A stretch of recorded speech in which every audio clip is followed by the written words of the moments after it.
convidar a abrir o texto bíblico de Marcos, Evangelho de Marcos, capítulo 8, de 22 a 26. Evangelho de Marcos, capítulo 8, de 22 a 26. A palavra diz assim: Então chegaram a Betsaida e lhe trouxeram um cego, rogando-lhe que o tocasse. Jesus, tomando o cego pela mão, levou-o para fora da aldeia e, aplicando-lhe saliva aos olhos e impondo-lhe as mãos, perguntou-lhe: Vês alguma coisa?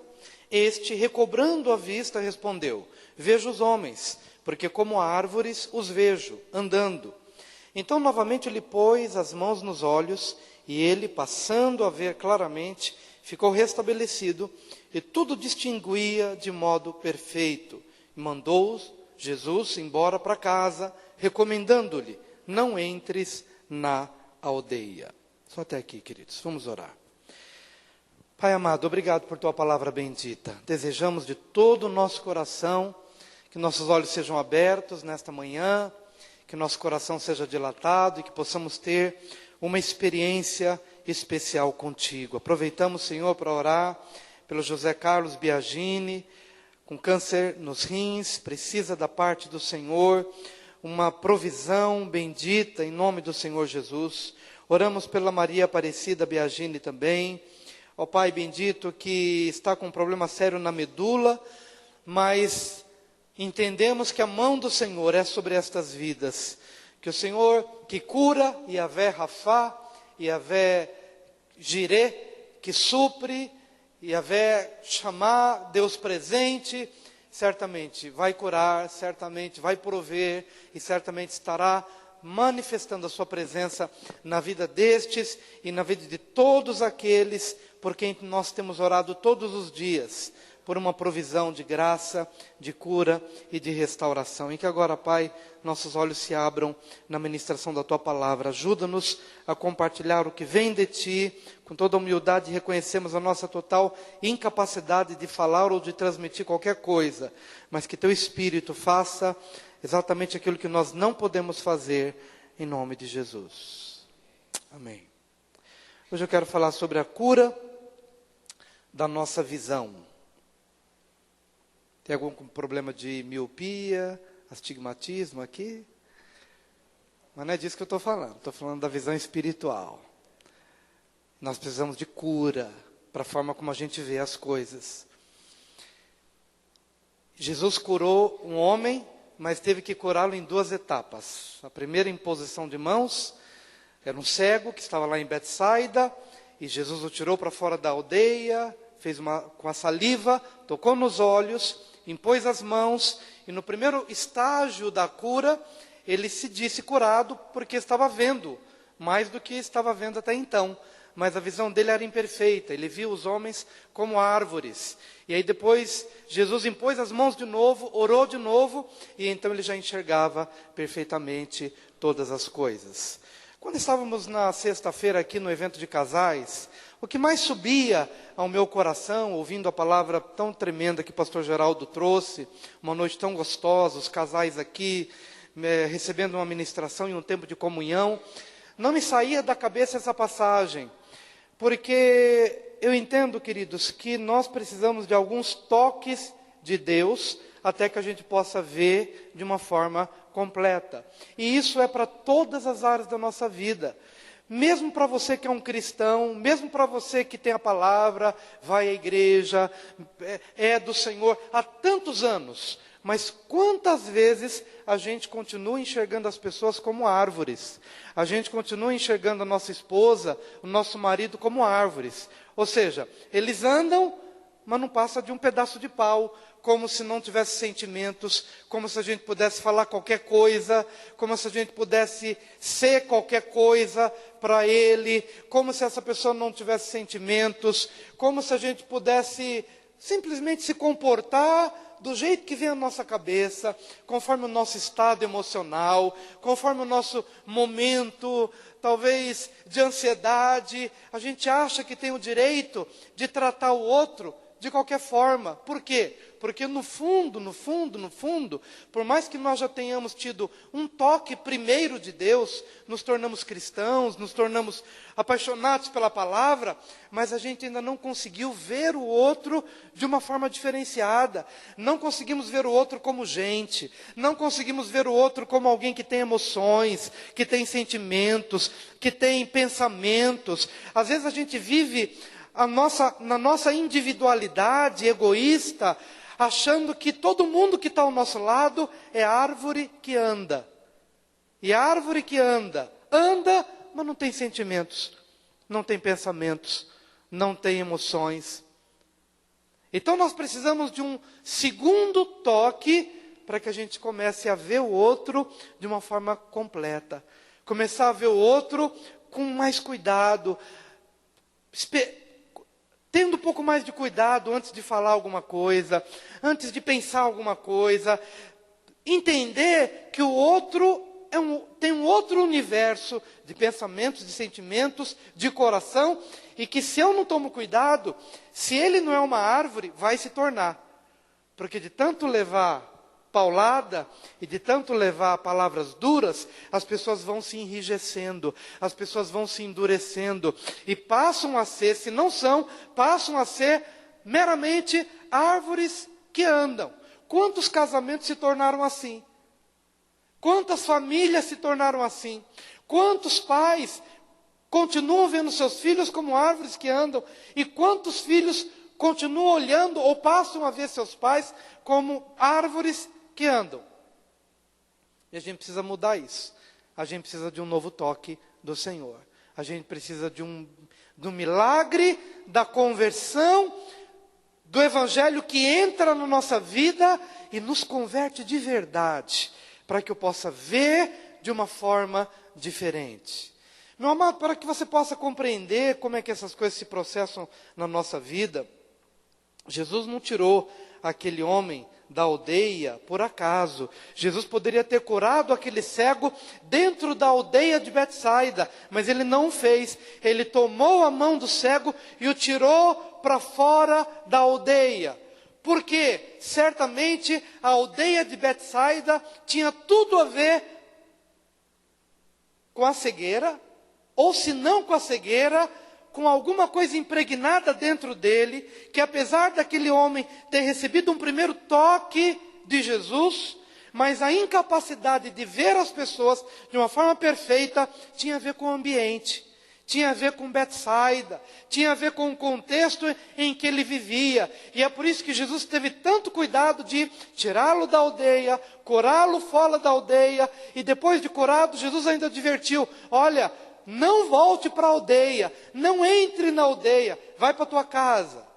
E a gente fica pensando, o que tinha de monstruoso em Betsaida? Jesus amava Betsaida, Jesus amava as pessoas que estavam lá, mas ele não amava a corrente incrédula, a corrente filosófica, ele não amava a deturpação do intelecto, ele não amava a influência que estava sendo enxertada naquela cidade e que fazia com que aquela cidade recebesse tanto quanto Corazim recebesse um juízo terrível. Olha o que está lá em Lucas 10, de 13 a 14, não precisa abrir, eu vou ler, depois você acha em casa, se quiser, você não pode ler agora. Lucas 10, de 13 a 14, que diz: ai de ti, Corazim, ai de ti, Betsaida, porque se em Tiro e em Sidom se tivessem operado os milagres que em vós se fizeram, há muito que elas se teriam arrependido, assentadas em pano de saco e cinza. Em outras palavras, Jesus estava operando milagres extraordinários em Corazim e em Betsaida, mas havia um espírito de incredulidade, de dureza de coração, tão arraigado, tão impregnado nessas cidades, que isso contaminava a forma de ver das pessoas. Que isso sorrateiramente ia entrando nos meninos, nas meninas, nos jovens. E num determinado momento, quando Jesus chegou com o Evangelho para Betsaida foi algo tão estranho, que eles não estavam prontos para receber o Evangelho, não estavam prontos para receber cura, porque alguma coisa muito de maligna já havia entrado nas mentes, no entendimento dessas pessoas, de forma a influenciar a forma de viver e de ver as coisas. Então você tem que sair da aldeia. Diga para o seu vizinho, saia da aldeia para Jesus falar com você. Põe para mim, Israel, põe para mim aquele que eu passei para você. Olha o que caiu no Enem de domingo passado. De sábado ou de domingo, o Enem da semana passada. Uma das questões. Ninguém nasce mulher. Torna-se mulher. Nenhum destino biológico, psíquico, econômico define a forma que a fêmea humana assume no seio da sociedade. É o conjunto da civilização que elabora esse produto intermediário entre o macho e o castrado, que qualificam o feminino.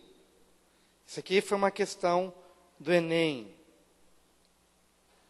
Simone de Beauvoir, uma filósofa, ensaísta e escritora francesa. Você tem duas formas de ver o que ela escreveu. Você pode pensar o seguinte: ninguém nasce mulher, torna-se mulher. Você pode ter uma visão talvez mais simples acerca do que ela quis dizer, dizendo o seguinte: olha, tudo bem que você é do sexo feminino, mas você se torna mulher quando você se posiciona como mulher, quando você não permite ser subjugada pelo machismo do homem que te escraviza. Você pode olhar essa frase desta forma. Ou seja, quando você está na aldeia, você só consegue enxergar isso. Mas quando você sai um pouquinho para fora, e você começa a perceber que esse tipo de pensamento foi quem, além de outros, influenciou, por exemplo, a ideologia de gênero, que hoje está corrente em todos os lugares, que diz o seguinte: escuta, você tem o direito de ser o que você quiser. Se você é homem, você tem o direito de se tornar mulher. E se você é mulher, você tem o direito de se tornar homem. Ou seja, se tornar, negar a sua essência, negar a sua biologia, porque você tem o direito de ser aquilo que você quer. E de repente, queridos, quando a gente está simplesmente inserido numa sociedade que pensa de uma forma simples ou ingênua, a gente vai aceitando isso. E a gente de repente começa a esquecer que no princípio Deus fez o homem e Deus fez a mulher. Deus fez o homem para ser homem e Deus fez a mulher para ser mulher. E a vontade de Deus é que prevalece. Mas de repente as correntes começam a dizer: escuta, não é bem assim. E é exatamente como Satanás no Jardim do Éden começa a dizer o seguinte: olha, Deus não disse assim, disse, mas não é bem assim. Porque se você comer desse fruto, você não vai morrer não. Se você comer desse fruto, você vai ser como ele, conhecedora do bem e do mal. É claro, queridos, que isso bombou no dia seguinte, acho que foi lá para o topo de publicação em Twitter e tudo mais, nas mídias, nas redes sociais. É claro que é uma controvérsia, é claro que é uma forma diferente de ver as coisas. Eu não estou aqui para polemizar, apenas estou querendo dizer o seguinte, que se você está tão somente na aldeia, e você começa a absorver o que a escola está dizendo, o que os professores estão dizendo, sem se voltar para o que Deus já disse, e para aquilo que Ele já estabeleceu, e você toma como verdadeiro o que você está aprendendo todos os dias, toma como verdadeiro isso, você está na aldeia, e o contexto da aldeia que contamina a sociedade, cega o teu entendimento. E mesmo quando você recebe o primeiro toque de Jesus, você recebe parcialmente um milagre na sua vida, mas você continua vendo as coisas a partir do meio em que você está. A partir daquilo que já está impregnado no seu entendimento, nos seus valores, dentro do seu interior. Ou no seu interior. E é por isso que Jesus está curando esse homem. Mas Ele está tirando da aldeia. Você não tem que sair da escola. Você não tem que deixar de fazer o Enem. Você não tem que deixar de buscar um lugar Até porque Jesus disse: não peço que os tires do mundo, mas eu peço que os livres do mal. Eu não peço que eles deixem de fazer vestibular, eu não peço que eles deixem de estudar os livros, as correntes, mas que ao estudar todas essas coisas, você possa ter como fundamento o que Deus disse. Você tem que saber sair da aldeia, mesmo tendo que conviver na aldeia. Você tem que saber se formar, chegar até o último nível do seu ensino médio, fundamental, o grau superior, pós-graduação, doutorado. Vá até o fim. Mas, meu amado irmão, mais do que nunca, mais do que nunca, mais do que nunca, você tem que conhecer a Bíblia. Porque senão você é engodado e de repente você está pensando como todo mundo pensa. De repente você está achando bonito o que Deus acha feio. Você está dizendo sim porque Deus diz não. Você acha que o autor ou quem escreveu tinha uma boa vontade. Ele quis dizer uma coisa boa. Vai fundo, vai saber quem é, vai saber o que ele influenciou, vai saber o que a partir dos seus livros.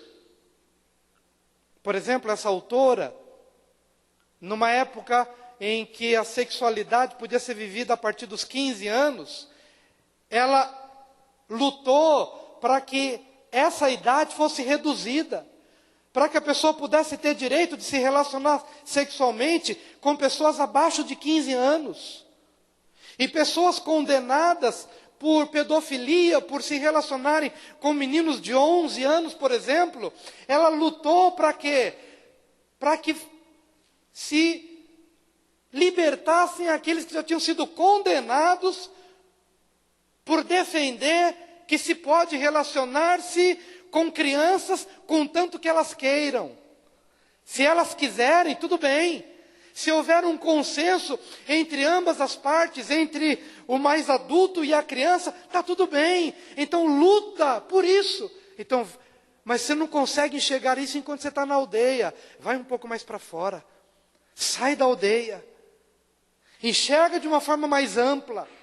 Eu quero chamar os jovens. Quero desafiar os jovens para a gente discutir sobre isso à luz da Bíblia.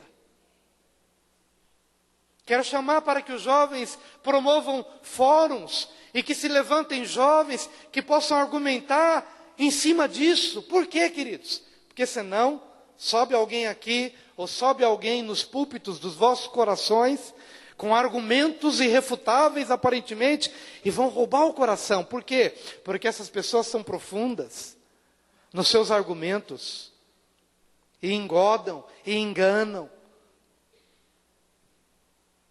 Meu querido, por que Jesus teve que dar um segundo toque? Porque o primeiro toque não foi suficiente. Por que o primeiro toque não é suficiente para nós? Porque para nós todos, sabe por que o primeiro toque não é suficiente?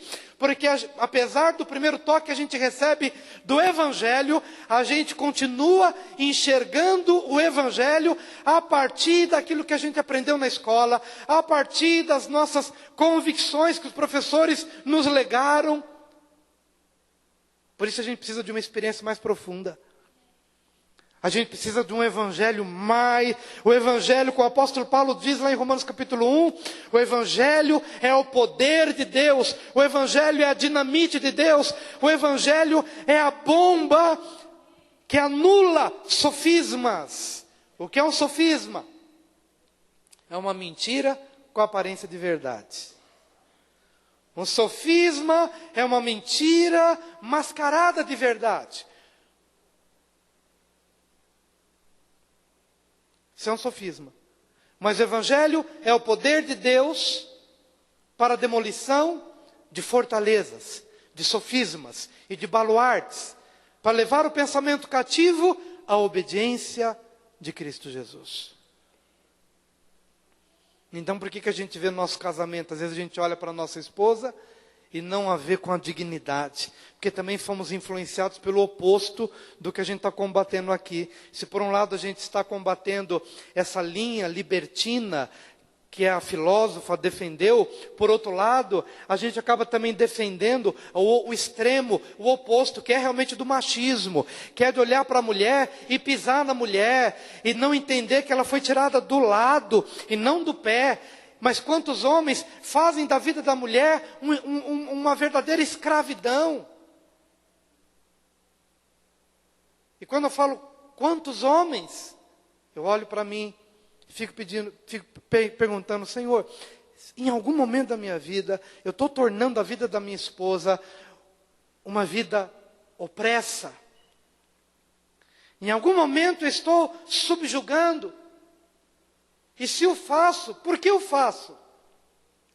Talvez porque a minha forma de ver, já influenciada pelo extremo daquilo que a gente está combatendo, que é o machismo, me faz ver minha esposa como árvore, meus filhos como árvores que andam, e não como gente, não como pessoas, não como pessoas dignas. Então a gente tem que saber sair da aldeia. E quando for curado completamente, cuidar para você não voltar para a aldeia.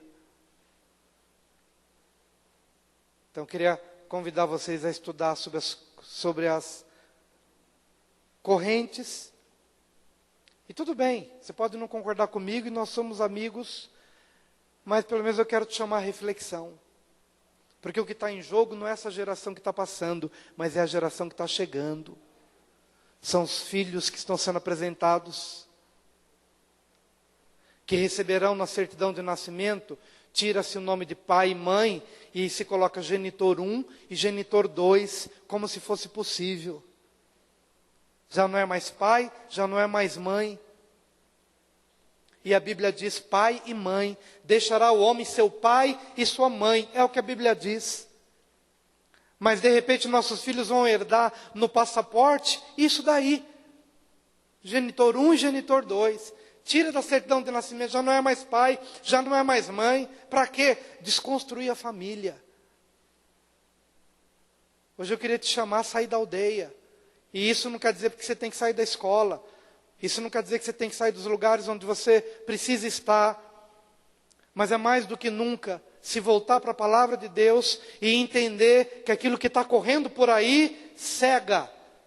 E aquilo que corre por aí, ainda que você receba uma porção de graça que te permita ver num certo sentido, mas ainda assim você não consegue ver por completo, porque a nossa visão é a partir daquilo que a gente assimilou por muitos anos da nossa vida. Aprender a sair da aldeia. Meu amado irmão, em segundo lugar, você precisa de um segundo toque. Diga para o seu vizinho: você precisa de um segundo toque. Aleluia. Estou sentindo falta de algumas esposas. Já estou vendo alguns domingos, marido sem a esposa. Estou vendo algumas esposas sem os seus maridos. Isso tem preocupado meu coração. Um segundo toque. Um segundo toque. Um segundo toque. Esse segundo toque é a partir de uma pergunta. Jesus pergunta: você vê alguma coisa? O que você está vendo?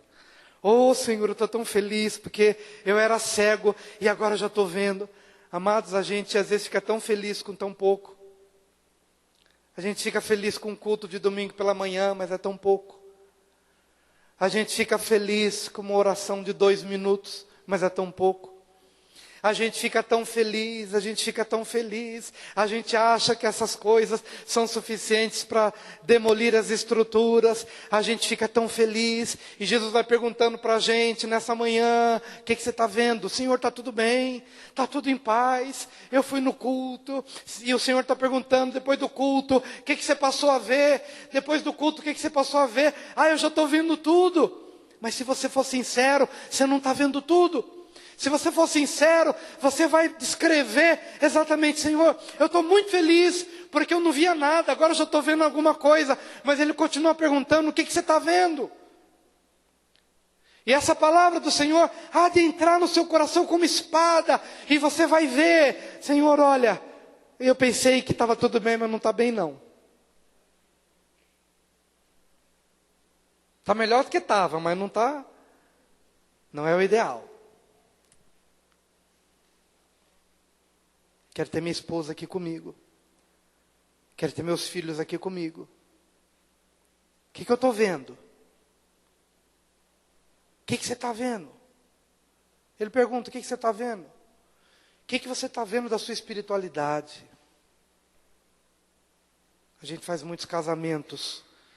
Quando a gente vê o pessoal conhecendo a letra das músicas que está rolando por aí, e que a gente vê o pessoal conhecendo as letras do começo até o fim, isso me dá um calafrio, isso me dá um desconforto, porque se perguntar se conhece o Castelo Forte, que a gente vai cantar hoje, e não culpo você por não conhecer, culpo a mim mesmo, por não ensinar você a letra do Castelo Forte.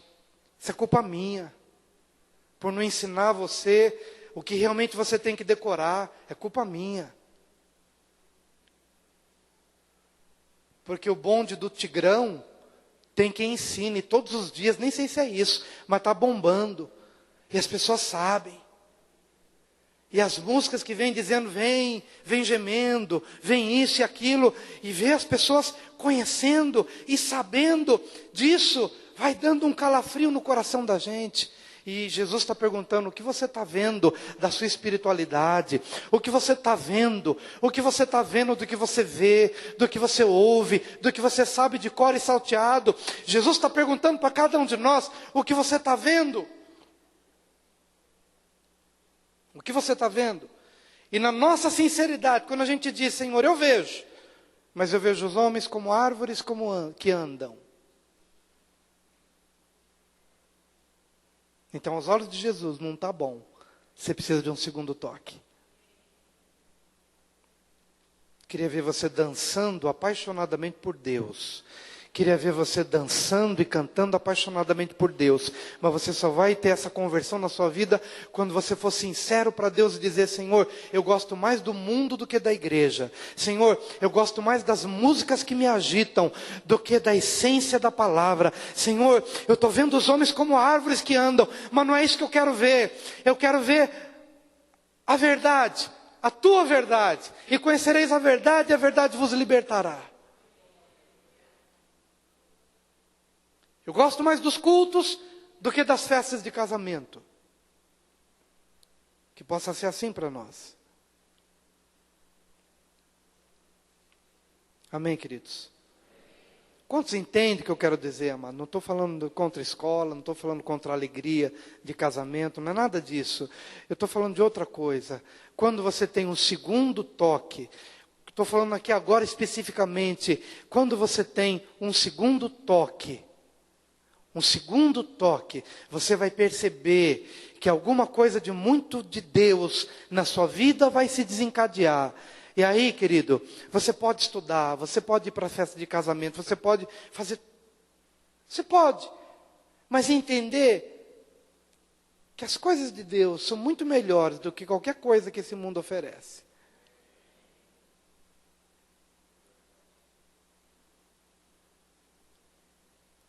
Precisa de um segundo toque. E a última coisa que eu gostaria de falar para você nessa manhã, enquanto falo para mim mesmo, é que você precisa voltar para casa. Jesus disse o seguinte, olha, você está curado, te peço uma coisa, não volte para a aldeia, não vá para a aldeia, vai para casa, vai para casa. Precisamos mais de casa do que da aldeia. Precisamos mais de família do que da galera. Precisamos mais de pai e mãe do que dos professores. Precisamos mais da Bíblia do que de filosofia. Vai para casa. Vai para casa. Teu pai é mais importante do que o professor da escola. Glória a Deus pelo dia 15 de outubro, dia do professor. Honrado seja o professor. Mas hoje eu quero dizer uma coisa, meu amado. Você precisa de pai, você precisa de mãe, mais do que do professor. Você precisa de família, mais do que da galera. Você precisa de Bíblia, mais do que filosofia. E é disso que Jesus está dizendo: vai para casa, cuidado, não vai para a aldeia, porque aquilo que está se manifestando na aldeia é perigoso para a tua visão. Vai para casa. Você precisa de mais um pouco de tempo com seu pai. Você precisa de um pouco mais de tempo com a sua mãe.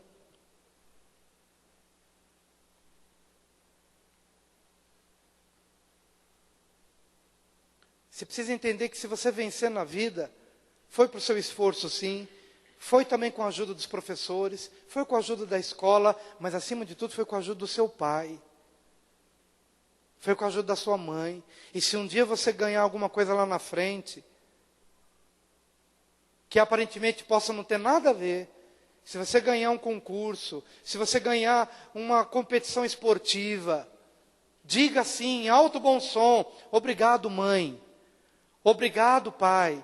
Pode não ter nada a ver, aparentemente, com aquela sua conquista, mas alguém que leva o nome do pai para os pódios, para os postos de primeiro lugar, segundo, terceiro, seja qual for, mas levar consigo: obrigado, porque se eu estou aqui, foi por causa do meu pai, se eu estou aqui, foi por causa da minha mãe, eles me ajudaram, eles não tinham dinheiro, mas eles correram atrás, talvez tenham até se afundado no cartão de crédito, mas não importa, até fazendo algo que não poderia, nem precisaria fazer, mas glória a Deus por eles. Mas o que a sociedade hoje está querendo dizer? O que a tua mãe tem a ver com isso? Não tem nada a ver. O que a sociedade hoje está dizendo é o seguinte: que tua mãe não tem nada a ver com as tuas vitórias ou as tuas conquistas. Porque talvez a tua mãe não saiba ler e escrever. Porque talvez a tua mãe não se formou. Porque talvez o teu pai não tenha um diploma. E aí você passa a valorizar quem o tem. Mas Jesus, sabedor disso, Ele está dizendo: não entra na aldeia não. Porque essa aldeia está roubando o valor dos pais no coração dos filhos. Essa aldeia está tornando as pessoas cegas. E se elas têm um pouco de experiência com Deus, ainda não conseguem ver tudo do jeito que é. Então sua mãe tem sim a ver com as tuas vitórias. Teu pai tem sim a ver com as tuas vitórias. De púlpito, muitas vezes eu falei do meu pai que bebia e contava algumas experiências dele chegando em casa meio cambaleando. Até que um dia Deus me repreendeu em casa, dizendo: você fala mal do teu pai no púlpito e se esquece que foi ele que te colocou no ombro nas tuas crises de bronquite e te levava para o hospital sem carro, sem dinheiro para pegar táxi, sem dinheiro para pegar ônibus. E nas tuas crises de bronquite, ele te punha no ombro e te levava para o hospital. Mas no púlpito, você fala dele quando ele bebia. Por que você não fala quando ele te pôs no ombro? Por que você não fala do teu pai quando você era pequenininho e ele chegava e brincava na tua barriga? Beijando a sua barriga. Por que você não fala disso?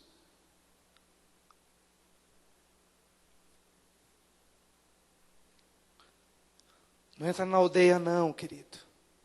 Vai para a tua casa. Vai honrar teu pai. Vai se converter a tua mãe. Vai dar valor ao que eles dizem. Vai amá-los. Vai ser simples.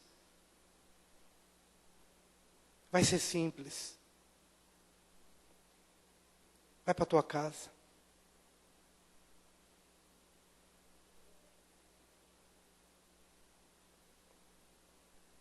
Vamos orar, queridos? Feche seus olhos. Pai querido, nessa manhã, ó Deus, queremos nos converter a Ti, queremos nos converter aos nossos pais, queremos nos converter à nossa família.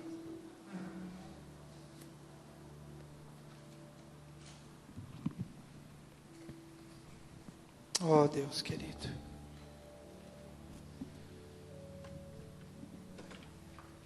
Oh, Deus.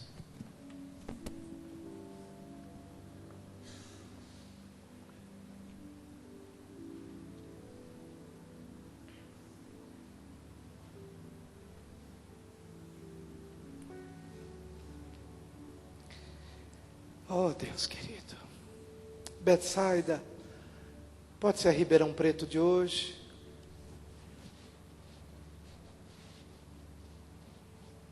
Oh, Deus. Oh, Deus.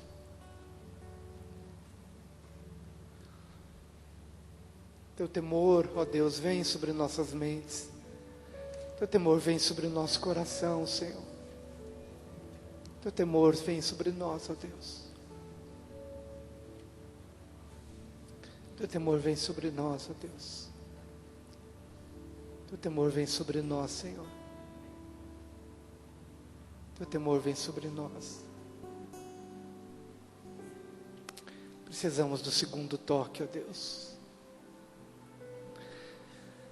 Porque o primeiro é importante, já nos tira da cegueira maior, mas ainda não somos capazes de ver as coisas como deveríamos ver, Senhor.